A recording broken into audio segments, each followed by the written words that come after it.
महाकारुणिक भगवान तथागत बुद्ध, बोधिसत्व, भारत रत्न बाबा साहब भीमराव आम्बेडकर, हमारे श्रद्धावान उपासक उपासिकाएं तथा हमारे पूज्य वंदनीय पूज्य गुरुवर पूज्य बदन प्रज्ञा बोधि, उनके चरणों में वंदन प्रणाम। आज इस कार्यक्रम के अंतर्गत जैसे कि ये जो टूर हुआ था, जो एक यात्रा हुई थी, उनके अनुसंधान में ये कार्यक्रम रखा गया है। हमारे पूज्य भदंत ने बहुत अच्छी तरह से उन्होंने समझाया कि किस तरह से भगवान बुद्ध ने 4 दर्शनीय स्थान बताए। उन्होंने अच्छी तरह से आपके सामने उनकी रजूआत की। तो एक बात शुरुआत करने से पहले छोटी सी बात है कि हमारे पूज्य भदंत ने शुरुआत में मेरी बहुत प्रशंसा की, तो मुझे थोड़ा हंसी आई कि ऐसा लगा कि जैसे कोई हिमालय हो, वो छोटी टेकरी की कैसे प्रशंसा करता है ना। उनकी प्रशंसा में मैं कहना चाहूंगा कि उनका जो उन्होंने जो धम्म के प्रति समर्पण किया है, उन्होंने जो संघर्ष किया है, उसके सामने मैं कुछ भी नहीं हूँ। क्योंकि मैं जब ये आया तो मुझे मालूम नहीं था, मैं उनके बारे में कुछ नहीं जानता था। लेकिन जैसे जैसे मुझे पता चला कि उन्होंने कितना संघर्ष किया है, वो बिहार को खड़ा करने में, वो जब भी अपने गुरुजी के पास थे तो उन्होंने उनका अपना अतीत मुझे बताया कि किस तरह से वो गुरुजी को समर्पित थे। और उनको गुरुजी थे बदन सुमेध बोधि जी, जो बदन श्री थे, उनको कितना उनके प्रति प्यार था कि उनको वो जाने नहीं देते थे। तो ऐसा एक जो इतना प्रभावशाली और इतना सारा उन्होंने गुण है, वो मेरी छोटी सी प्रशंसा करके मुझे थोड़ा शर्मिंदा भी कर दिया। तो ये छोटी सी बात थी। विषय में हम आगे जाते हैं। धम्मदेशना में मैं हमेशा कुछ गांव में जाते हैं, हम कोई गांव में, तो हम देखने को ये आता है जिसकी वजह से मुझे थोड़ा दुख भी होता है और पीड़ा भी होती है। ये वजह ऐसी है कि हम इतर धर्म को मानते हैं। हम इतर धर्म की देवी देवता की पूजा वगैरह करते हैं।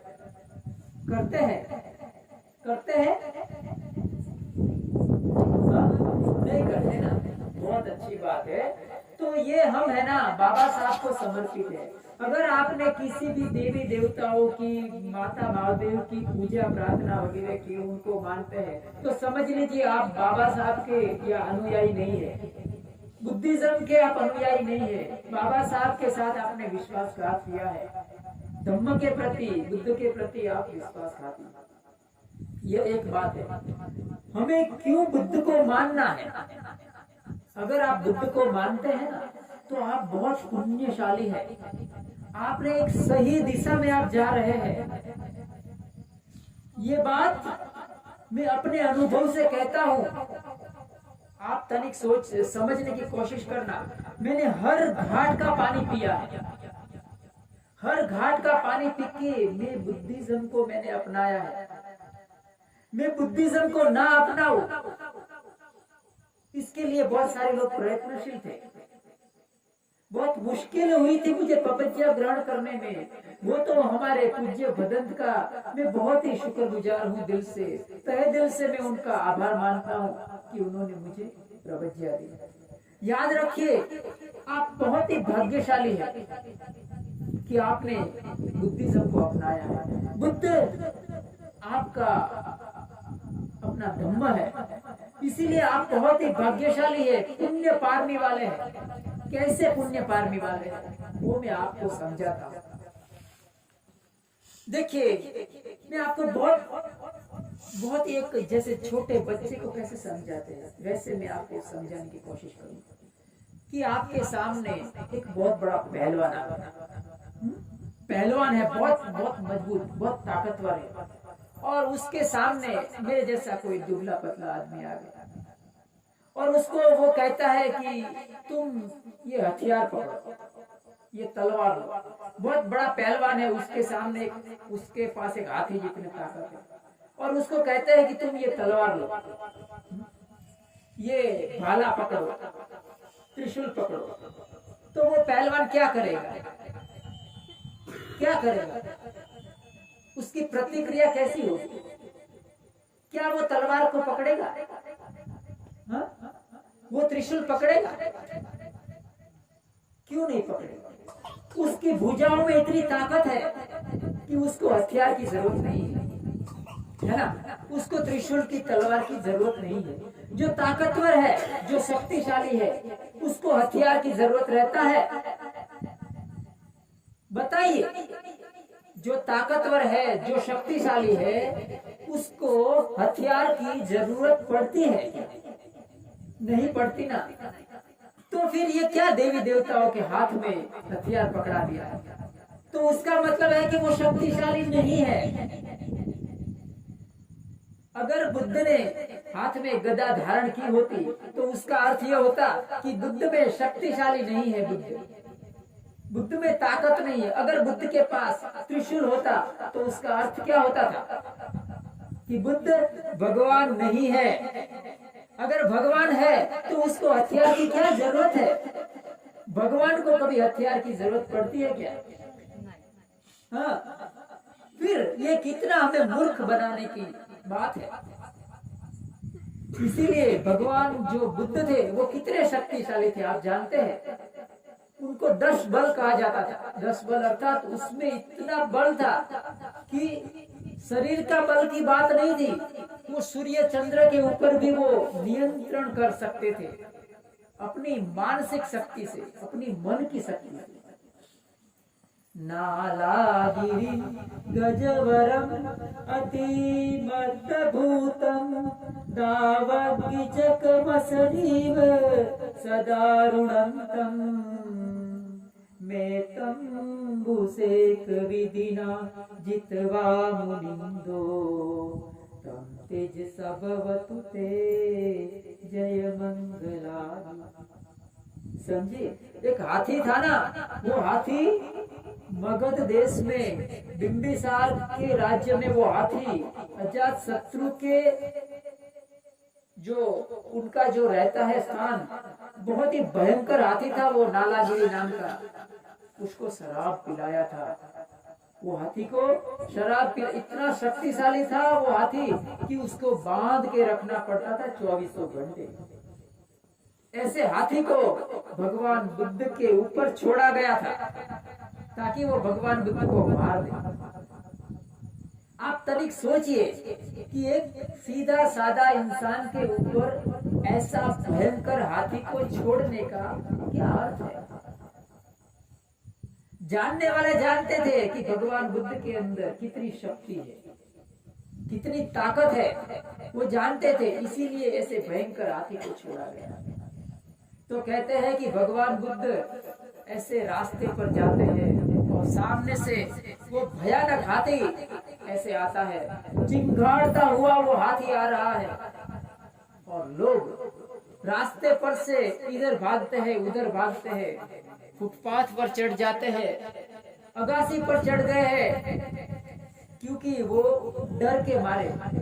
वो देखते हैं पूरा रास्ता सुनसान हो गया है और सब लोग देख रहे हैं कि अभी ये श्रवण का पतन हो जाएगा, अभी अभी ये श्रवण को हाथी मार देगा। और भगवान बुद्ध और आनंद दोनों जा रहे हैं। आनंद भगवान को विनती करता है कि भगवान सामने से भयानक नालागिरी हाथी आ रहा है और वो मार देगा। तो वो विनती करता है कि भगवान आप दूर चले जाइए, मैं उनके सामने जाता हूँ, हाथी के सामने। भगवान मुस्कुराते हैं कि आनंद तुम चले जाओ, तुम चले जाओ, तुम डरो मत। और कहते हैं कि आनंद चला जाता है और चिंगारता हुआ वो हाथी, भयानक पशु, शराब पिलाया गया था, तो आता है और जैसे जैसे भगवान के करीब आता है, एक दृष्टि मिलाता है वो, भगवान उसको सिर्फ ऐसा हाथ करते हैं, सिर्फ इस तरह से हाथ करते हैं, वो हाथी उधर ही बैठ जाता है, वो नीचे झुक के भगवान बुद्ध के चरणों में वो गिर पड़ता है, भगवान बुद्ध के चरणों को अपना मस्तक उठ छूता है। हथियार की जरूरत थी भगवान बुद्ध को? हाँ, गदा की जरूरत थी? नहीं थी ना। तो हम भाग्यशाली है ना कि इतना शक्तिशाली भगवान हमें मिला है। हाँ? क्या हिंसा, अगर भगवान ने हिंसा की होती तो? हाँ? हिंसा भगवान है जो होता है, क्या वो हिंसा करता है, किसी की हत्या करता है? बताइए। जो भगवान होता है वो किसी की हिंसा करता है, किसी की हत्या करता है, हथियार से युद्ध करवाता है क्या? हाँ, नहीं करवाता ना। तो ऐसे देवी देवताओं को, इतर धम्म को मानकर अपना जीवन बर्बाद मत करना, याद रखना, आपका जीवन बर्बाद मत करना। मैं आपको जो बोल रहा हूँ बहुत अपने अनुभव से और मैं अपनी प्रज्ञा से बोल रहा हूँ। आपको मैं इस तरह समझाऊंगा कि आप जिंदगी में भगवान बुद्ध के अलावा कोई इतर धर्म को आपकी दहलीज पर नहीं चढ़ने देंगे। आप सोचिए, भारत में कानून की व्यवस्था ठप हो गई है, कानून की व्यवस्था नहीं है, याद रखिए। क्यों नहीं है जानते हैं? अगर भगवान बुद्ध व्यभिचारी होते तो क्या आप उनको मानते थे? वो ऐसा बहुत सारे स्त्रियों के साथ संबंध रखते थे, क्या आप उनको मानते थे? नहीं मानते थे ना। आप सोचिए तनी, ये हमारे साथ कितनी मूर्खामी, हमको कितना मूर्ख बनाया जा रहा है, हमारे साथ कितना छलावा किया जा रहा है। आप तनिक सोचिए, अपनी बुद्धि को थोड़ी हवा दीजिए। एक इंसान किसी भी औरत के ऊपर, स्त्री के ऊपर बलात्कार करता है, उसकी छेड़ती करता है, हाँ? उसको कोर्ट में पेश किया जाता है, उसको क्या कहा जाता है कि तुम, ये एक धर्म का पुस्तक है, उसके ऊपर हाथ रख के तुम कसम खाओ कि सच बोलोगे, सच के अलावा कुछ नहीं बोलोगे। क्या वो इंसान सच बोलेगा? अगर वो पुस्तक जिसने लिखा है वो खुद व्यभिचारी है, वो खुद झूठा है, जिसने हिंसा की है, कपट किया है, ऐसे व्यक्ति को पुस्तक पर हाथ रख के क्या वो व्यक्ति सच बोलेगा? बोल सकता है वो सच? कदे नहीं बोल सकता। वो आदमी सोचेगा कि मैं ये पुस्तक पर, इसने खुद झूठ किया था, हाँ? उसने खुद छेड़ती किया था औरतों की, हाँ? उसने खुद हिंसा किया था, तो मैंने तो छोटा सा ही काम किया है, तो मुझे क्या पाप लगे? इसीलिए यही कारण की वजह से भारत में कानून की व्यवस्था पूरी ठप है। याद रखना, अपने धम्म को कभी छोड़ना नहीं। हमको मूर्ख बनाया है, याद रखना।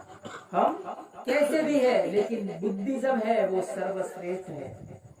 कितने देशों में व्याप्त है, कितने देशों में है वो व्याप्त। इसीलिए आप बहुत ही भाग्यशाली है। हमेशा याद रखना कि बुद्ध अगर कपटी होते, चोरी करते, व्याभिचारी होते, हिंसात्मक होते, तो हमारे वो आराध्य देव नहीं होते थे, है ना। किसी भी धर्म को कसम खा लेना, किसी भी धर्म का देवी देवता के सामने देखना नहीं, इतर धर्म के सामने आपका जीवन बर्बाद होगा। कैसे बर्बाद होगा मैं आपको बताता हूँ, अपने अनुभव की बात बताता हूँ। देखिए, सबसे बड़ा नाता प्यार का कौन सा होता है? कौन सा ऐसा नाता होता है जो सबसे दुनिया में सबसे बड़ा है? प्यार का नाता। ताई बताइए, कौन सा नाता है कि जिसका नाता है बड़ा प्यारा, पूरी दुनिया याद करती है, माता और बेटा, है ना। माँ और बेटे का नाता ऐसा है ना कि उसको उसकी मिसाल दी जाती है। लेकिन अगर आपके जीवन में अगर झूठे देवी देवता है ना, इतर देवी देवता है ना, तो ये नाता है ना वो भी खराब हो जाएगा। कैसे खराब होता है मैं आपको बताता हूँ। एक माँ है, उसका बेटा है, उनको माँ को बेटा चला गया है, उसने बुद्धिस्ट बन गया, वो बुद्धिज्म में चला गया और माँ अलग, वो महाकाली को मान रही है। मैं नाम नहीं देना चाहता था, फिर भी मेरे मुंह पर नाम आ। कोई ऐसी देवी को मान रही है जिसके हाथ में हथियार है, त्रिशूल है, तलवार है, भाला, ऐसा बहुत सारे, बहुत विकराल है देवी, ऐसी देवी को मान रही है।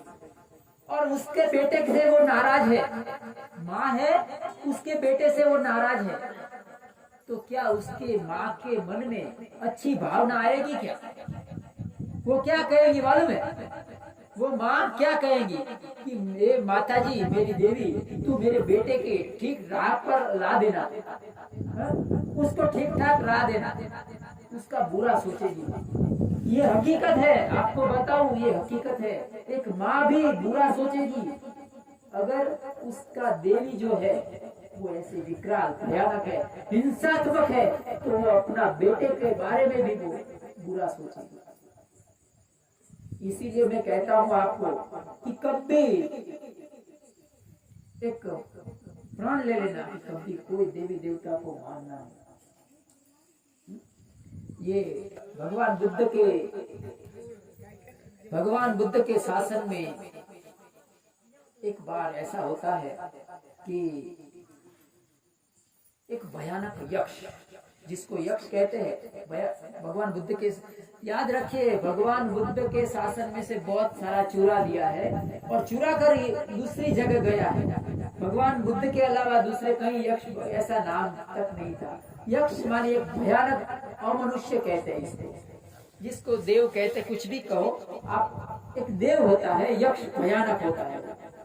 तो कहते हैं कि आलवी नाम का प्रदेश था, आलवी नाम के प्रदेश में एक यक्ष अपने स्थान पर, उसके सामने बुद्ध बैठे हैं और वो यक्ष बहुत ही भयानक था। उसके मन में कोई धर्म की भावना नहीं थी, भयानक था, वो मनुष्य को खा जाता था, मनुष्य को खा जाता था। वो इतना भयानक था, उसके पास बहुत सारी चमत्कारिक शक्तियां थी, अस्त्र शस्त्र थे। ऐसा भयानक यक्ष भगवान बुद्ध के कदमों में गिरकर उसको कहता है कि भगवान बुद्ध, हे तथागत, मैं आपकी शरण में आता हूँ, मैं आपका अभिनंदन करता हूँ गौतम, मैं आपका अभिनंदन करता हूँ। आपने मुझे अंधकार में से प्रकाश में ले गए, आपने एक भटके हुए इंसान को सही सही राह दिखा दिया। वो क्या कहता है? पाली भाषा है, बहुत मीठी भाषा है, तो पाली भाषा हमेशा मुझे बहुत अच्छी लगती है।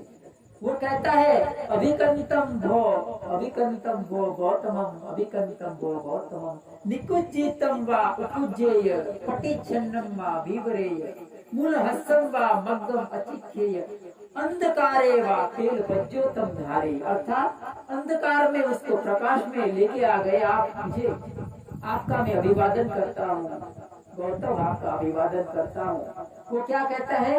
गामा गामम पुरापुरम नमस्समानम संबुद्धो, कहते हैं कि मैं गांव गांव में जाकर मैं तुम्हारा धर्म का प्रचार करूं। तो एक भयानक यक्ष, ऐसा अमनुष्य बुद्ध के सामने क्यों झुका? वो बुद्ध के सामने क्यों झुका, क्या वजह थी? तो आइए उस अतीत में हम आगे जाते हैं कि एक आलवी नाम का प्रदेश था, उसमें आलवी नाम का जो राजा था आलवी प्रदेश का, वो एक बार शिकार करने के लिए जाता है और कहते हैं कि शिकार करते वक्त उसको ये जो यक्ष था भयानक, उनका नाम था आलवक यक्ष। आलवक यक्ष, जय मंगल अट्ठ गाथा सुना है? सुना है जय मंगल अट्ठ गाथा? किसको आता है? आता है? मारा तिरेक मभियुजित सबरतिम कोरम पनालवक मक मथद्वयकम कंती सुदंत विधिना जितवा मुनिंदो तम तेज सबवतु ते जय मंगला। मारा तिरेक मभियुजित सबरत घोरम पनालवक, वो किसकी बात है? आलवक यक्ष की, जो आपको मैं कहानी बता रहा हूँ ना, उनकी बात की है, समझे? वो उसमें इसकी बात है, तो मैं उसी की कहानी आपको बता रहा हूँ।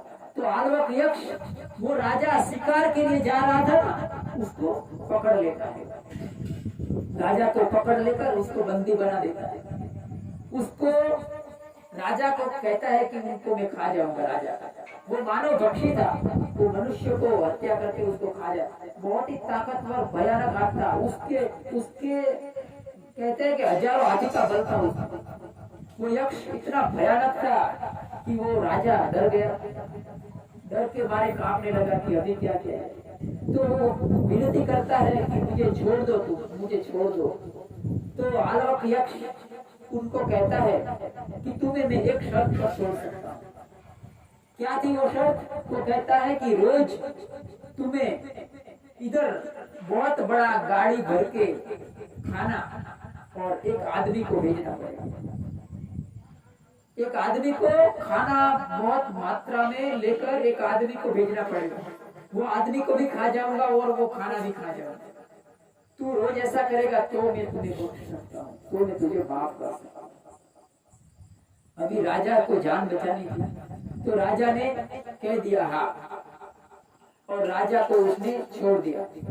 तो राजा अपने दरबार में आकर, अभी उसके पास कोई उपाय नहीं था, क्या किया जाए। करार के मुताबिक वो यक्ष के पास एक आदमी को भेजना था और खाना लेके भेजना था। खाना लेके भेजने में कोई दिक्कत नहीं थी, लेकिन एक आदमी को भेजना बहुत बड़ा प्रश्न था। तो वो क्या करता है राजा, अपनी जेल में कैदी होते हैं ना, तो वो क्या करता है, कैदी को एक एक कैदी को पकड़ता है और एक कैदी को कहता है कि तुम ये खाना लो और ये आलवी नाम का प्रदेश है, उधर जाके वो खाना ये पेड़ के नीचे रख के आ जाओ। बस इतना तुम कर दो तो तुम्हें रिहाई दी जाएगी, तुम्हें मुक्त किया जाएगा, तुम्हें जेल में रहना नहीं पड़ेगा। अभी वो जो कैदी होता था उनको अच्छा लगता है कि ये तो अच्छी बात है खाना रख के आने में, तो वो जाता है और उधर खाना जैसे रखता है तो उसको वो यक्ष पकड़ लेता है और उसको खा जाता है, खाना भी खा। तो एक कैदी गया, वो वापस नहीं आया। फिर दूसरा कैदी, तीसरा कैदी, जैसे जैसे जेल खाली होने लगी तो अभी कैदी डर गए कि जो जाता है वो वापस नहीं आता है। जबरदस्ती कैदी को उधर भेजने लगे। पूरी जेल खाली हो गई, सब कैदी मर गए। अभी क्या किया जाए। अभी राजा सोचता है तो जो गांव के लोग थे उनको पकड़ने लगा। गांव पूरा आलवी नाम का जो प्रदेश था वो खाली होने लगा, गांव छोड़ छोड़कर लोग भागने लगे। अभी राजा के पास कोई उपाय नहीं था, तो वो क्या करता है, छोटे छोटे बच्चे को पकड़ता है। राजा था तो हुक्म चलता है राजा, तो छोटे छोटे बच्चे को पकड़कर वो उसको उधर भेज देता था।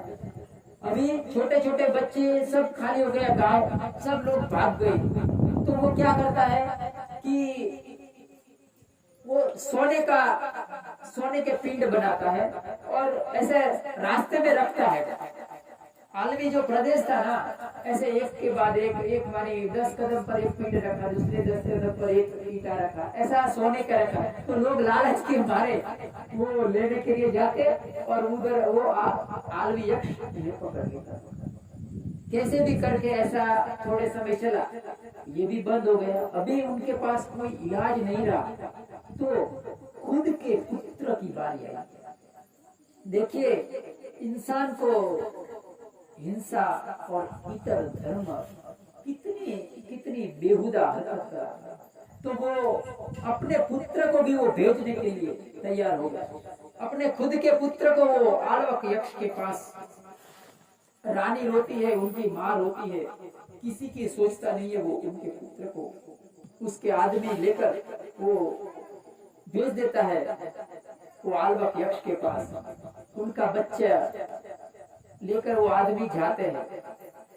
दूसरी तरफ भगवान बुद्ध अपने बोधि चक्षु से देखते हैं। याद रखना कि भगवान बुद्ध के पास एक बोधि चक्षु होते हैं। वो उनको जब भी समय मिलता है तो समय समय पर वो पूरे संसार को, पूरी सृष्टि को वो अपनी दिव्य दृष्टि से देख सकते हैं। हम नहीं देख सकते, और यहाँ बैठे बैठे हम नहीं जान सकते कि मौसला में क्या हो रहा है, लेकिन भगवान बुद्ध के पास ऐसी दिव्य चक्षु होते हैं कि वो निरीक्षण करते हैं कि क्या होता है। तो भगवान बुद्ध देखते हैं कि ये आलवक यक्ष के पास एक बच्चा जा रहा है और उनको मार देंगे। तो देखता है कि आलवक यक्ष है ना, उनके अंदर पुण्य पारमी है, वो एक भला आदमी उसके अंदर छिपा हुआ है। तो उनकी मुक्ति के लिए उनके ऊपर करुणा करके भगवान बुद्ध सोचते हैं, उनके सामने उपस्थित होते हैं। जब भी वो नहीं था, आलवक यक्ष अपने स्थान पर नहीं था, तो भगवान बुद्ध बराबर उनके मकान में, उनके घर में जाते हैं और उनका जो आसन था, जैसे ही भगवान बुद्ध को उनके घर जाते हैं तो उनके जो आदमी थे, यक्षिणियाँ थी, उनकी बहुत सारी यक्षिणियाँ उनके पत्नी के रूप में थी। तो उनको अगवा करती है भगवान बुद्ध को कि आलवक यक्ष बहुत भयानक है, तुम चले जाओ इधर से। तो भगवान बुद्ध मुस्कुराते हैं, उनकी बात मानते नहीं है भगवान बुद्ध, और उनका जो आलवक यक्ष का आसन था उसके ऊपर बैठ जाते हैं। और जो यक्षिणियाँ थी उनको धर्म देशना देते हैं, उनको धर्म देशना सुनाने में व्यस्त हो जाते हैं। दूसरी तरफ कहते हैं कि जब आलवक यक्ष आता था ना, तो धरती कांपने लगती थी और हवाएं चलने लगती थी, गर्जना होती थी। इतना भयानक था कि आसपास जो पशु पक्षियां हैं वो चिंगाड़ने लगते थे, इतना भयानक यक्ष था। तो ऐसी आवाज आने लगी तो भगवान बुद्ध को समझ में आ गया कि आलवक यक्ष आया है। तो कहते हैं कि आलवक यक्ष भगवान बुद्ध के सामने आता है, भगवान बुद्ध को बहुत डराता है। भगवान बुद्ध का ऐसा कहते हैं कि उसके चीवर का एक कोना भी प्रभावित नहीं होता है। इतने भगवान शांति से सब उनके ऊपर वो अस्त्र शस्त्र इस्तेमाल करता है। भगवान बुद्ध को एक तनिक मात्र भी वो हानि करने में निष्फल हो जाता है। तो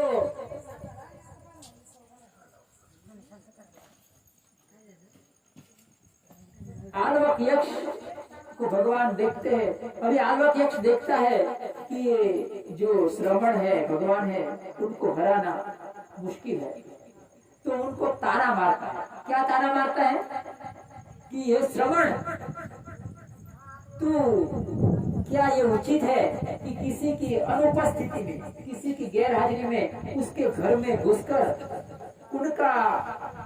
उनका पत्नियों को धर्म देशना देना, क्या ये उचित है? तो भगवान बुद्ध को इस तरह का ताना मारता है वो। तो भगवान बुद्ध ऐसा सोचते हैं, ठीक है, वो शांत हो गए। तो भगवान बुद्ध वहां से निकल जाते हैं। जैसे ही वो निकलते हैं तो आलवक यक्ष को लगता है कि भगवान बुद्ध बोलते, तो उनको क्या कहता है मालूम है कि तू वापस आ जा। तो भगवान बुद्ध वापस आते हैं। तो कहता है कि अभी तो फिर से चला जा, श्रवण तो फिर से चला जा। तो भगवान फिर से जाते हैं, श्रवण तो वापस आ जा, तो फिर से वापस आते हैं। पाली में क्या कहते हैं, निकम्म श्रवणोति, निकम्म श्रवणोति, साधा वो सोती भगवान निकम्म, भगवान सुनकर निकल गया। पावी से श्रवणाति, तू वापस आ जा। तो बोला साधा वो सोती भगवान, पावी सी भगवान फिर से आए गए। तो निकम्म श्रवणाति, द्वितीयम्पि तृतीयम्पि चतुर्थम्पि को आलवको यक्षो भगवंतम एतदवोच निकम्म श्रवणाति, भगवान के श्रवण निकल जाए। तो भगवान चौथी बार क्या कहते हैं, अब नहीं निकलो, अब नहीं निकलूंगा, तेरे से जो हो वो कर ले। भगवान अड़ गए, भगवान अपनी एक क्षमता दी भगवान, तो कहते तेरे से जो हो सकता है वो कर ले। आलोक यक्ष डर गया। तो वो कहता है, क्या कहता है कि तुमको मैं, तुम्हारे चित्त है ना उसको विक्षिप्त कर दूंगा, तुम्हें हृदय को फाड़ दूंगा और गंगा के उस पार फेंक दूंगा। क्या कहता है कि चित्तम वा किप्पिस्सामि हृदयं वा ते फालेस्सामि पादेषु वा गहित्वा पार गंगायां किप्पिस्सामि। भगवान क्या कहते हैं? कहते हैं कि ये संसार में ना तो कोई ब्रह्मा में ताकत है, ना इंद्र में ताकत है, ना कोई देव में, ना कोई मनुष्य में इतनी शक्ति है कि मुझे मेरे चित्त को विक्षिप्त कर सके। संसार में, ये सृष्टि में, ये पूरे चक्रवाल में ऐसा कोई नहीं है। तो यक्ष कहता है कि मैं तुम्हें कुछ प्रश्न करूंगा, मैं तुम्हें कुछ प्रश्न करता हूँ, अगर वो प्रश्न नहीं, तुमने जवाब नहीं दिया तो मैं तुम्हारे चित्त को विक्षिप्त कर दूंगा, तुम्हें हृदय को फाड़ दूंगा, ऐसा कहता है। भगवान कहते हैं कि तुझे जो पूछना है वो पूछ। कहते हैं कि वो जो प्रश्न थे ना, उसने सोने के पत्रे पर लिखा कर रखे, और वो प्रश्न सबको पूछता था, लेकिन उसका जवाब किसी के पास नहीं मिलता। तो उनको बहुत प्रश्न वो पूछता है, भगवान उनका अच्छी तरह से जवाब देते हैं। और वो जो प्रश्न थे ना, वो आप सबको बहुत ही लागू है। देखिए, धर्म में जो श्रद्धा है ना, श्रद्धा, भगवान ने श्रद्धा के ऊपर बहुत बल दिया। श्रद्धा के बगैर एक तस्सु भी हम आगे नहीं बढ़ सकते। तो आप में कितनी श्रद्धा है। देखिए, श्रद्धा नहीं होती ना, आप मैं चेहरा पढ़ता ना, अगर मैं चेहरा पढ़ के मुझे पता चलता कि ये आप कंटाल गए, तो मैं तुरंत ही मैं माइंड बंद कर देता, मैं ज्यादा नहीं बोलता, 5 मिनट बोलता, 2 मिनट बोलता और खत्म कर देता। लेकिन आप सुन रहे हैं, इसीलिए मैं बोल रहा हूँ अच्छी तरह से। तो ये किसकी निशानी है? ये श्रद्धा की निशानी। आपके दिल में श्रद्धा है भगवान के प्रति, तथागत के प्रति आप में श्रद्धा है। तो ये श्रद्धा को देखा, इसीलिए मैं बोल रहा हूँ। तो भगवान को वो प्रश्न, पहला प्रश्न क्या करता है? पाली में है, किंसु वित्तम पुरुष श्रेष्ठम, किंसु सुचीनम सुखमा भाति, किंसु हवे साधुतरम रसानम, कथन जीवित माहून श्रेष्ठम। पाली है, मैं उनका भाषांतर करता हूँ। कहता है भगवान के कौन सा वित्त अर्थात धन, जो धन है ना, धन कौन सा धन श्रेष्ठ है? किंसु वित्तम पुरुष श्रेष्ठम, कौन सा धन श्रेष्ठ है? किंसु वित्तम पुरुष श्रेष्ठम, किंसु सुचीणम सुखमा भाति, कौन सा सुख श्रेष्ठ है? कहते हैं किंसु हवे साधुतरम रसानम, कथन जीवित माहु श्रेष्ठम, कौन सा जीवन श्रेष्ठ है? तो पहला ही भगवान उनका आंसर क्या देते हैं? सद्दीय वित्तम पुरुष श्रेष्ठ। श्रद्धा है ना, श्रद्धा वो सबसे बड़ा धन है, सबसे बड़ा धन श्रद्धा का। श्रद्धा डिग्री नहीं चाहिए किसी भी हालत में। भगवान बुद्ध के ऊपर, बाबा साहब के ऊपर हमारी श्रद्धा बिल्कुल डिग्री नहीं चाहिए। पहला ही भगवान बुद्ध ने कहा। आगे भी कहा, जब उसने दूसरा प्रश्न किया तो क्या कहा? कथनसु तरति ओघम, कथनसु तरति अन्नम, कथनसु दुख मज्जन्ति, कथनसु परिशुद्धति। इंसान कैसे परिशुद्ध होता है? कथनसु तरति ओघम, अर्थात ये संसार है ना, उसको बाढ़ कहते हैं। बाढ़ अर्थात समुद्र है ना, ये संसार समुद्र कहते हैं। दुख का समुद्र है, सुख का समुद्र, उसको कैसे पार कर सकता है? तो भगवान बुद्ध क्या कहते हैं? श्रद्धाय तरति ओघम। क्या बोले? श्रद्धाय तरति ओघम। श्रद्धा से वो दुख की बाढ़, जो संसार समुद्र है, उसको श्रद्धा से पार कर जाता है इंसान। तो ये आलोक यक्ष ऐसा अनेक प्रश्न करता है, एक के बाद एक। भगवान उनका एक के बाद एक उत्तर देते हैं। अंत में भगवान बुद्ध को वो कहता है कि ये तुमने जो मुझे जवाब दिया, वो तुम सच्चे हो कि झूठे हो, वो किसी श्रमण या ब्राह्मण को जाके पूछो तो सही। तो भगवान बुद्ध उनके सामने मुस्कुराते हैं। कथम सुदानी पुच्छेय पुथु श्रवण ब्राह्मण, मैं कैसे किसी श्रवण या ब्राह्मण को पूछूं। अहम अद्य पजानामि वो अर्थो संपराय को, मैं खुद जान लिया है। जिसने खुद ही जाना है उसको दूसरे से पूछने की क्या आवश्यकता।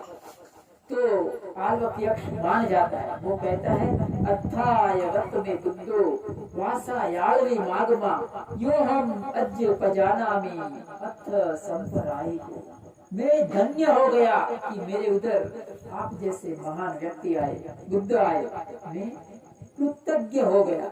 ऐसा करते वो भगवान बुद्ध के चरणों में गिर पड़ता है और उनकी माफी मांगता है और उसको कहता है अभिकंतम भो गौतमम, अभिकंतम भो गौतमम, तुमने मुझे अंधकार में था, मुझे प्रकाश में ला दिया। ऐसा भगवान और आलवक यक्ष के बीच में संवाद होता था। उतने में जो राजकुमार था वो बच्चे को लेकर, आलवी का राजा था ना, उसने वो अपने बच्चे को भेजा था। वो उनके आदमी वो बच्चे को लेकर आते हैं और आलवक यक्ष था, उनको वो बच्चे को सौंपते हैं। तो आलवक यक्ष शर्मिंदा हो जाता है कि ये भगवान बुद्ध के सामने मैं शर्मिंदा हो गया। तो वो बहुत ही प्यार से वो जो बच्चा था, राजकुमार था, उनको हाथ पकड़ के वो राजा को वापस सौंप देता है और उनको उस वक्त से आलवक यक्ष बदल जाता है, वो सुधर जाता है, हिंसा उनकी पूर्ण हो जाती है, कभी हिंसा नहीं करता, भगवान बुद्ध का अनुयायी बन जाता है। भगवान बुद्ध के शासन में वो भगवान बुद्ध का बहुत बड़ा उपासक बन जाता है, वो तेरी शरण को धारण करता है। तो ऐसा भयानक आलवक यक्ष भगवान बुद्ध को इस तरह से उसकी शरण में गया था। तो हमेशा याद रखना, जब भी जय मंगल अर्थ गाथा गाते हैं, मारा तेरे अभियुजित सबरति घोरम पनालवक, घोरम पनालवक, अर्थात आलवक यक्ष। तो मुझे याद करना कि मैंने ये आपको उनकी आलवक यक्ष की कहानी बताई। तो आज के दिन मैं इतना ही कहूँगा कि सब धर्म में अच्छी तरह से करके धर्म को जाने, विपස්සना ध्यान करें। हम उधर भावशाला में हम ध्यान का आयोजन करेंगे, तो आप उधर आइए। और हमारा जो चैनल है उसके ऊपर रोज हमारा प्रवचन होता है, तो आपका धर्म अच्छी तरह से आप परिपक्व होंगे और इस तरह से हम हमारे समाज का, धर्म का हम कल्याण साध पाएंगे। तो आज के दिन इतना ही। सबका मंगल हो, सब सुखी हो, सबके जीवन में खुशहाली आए, सबके जीवन में धम्म आए। बोलिए साधु साधु।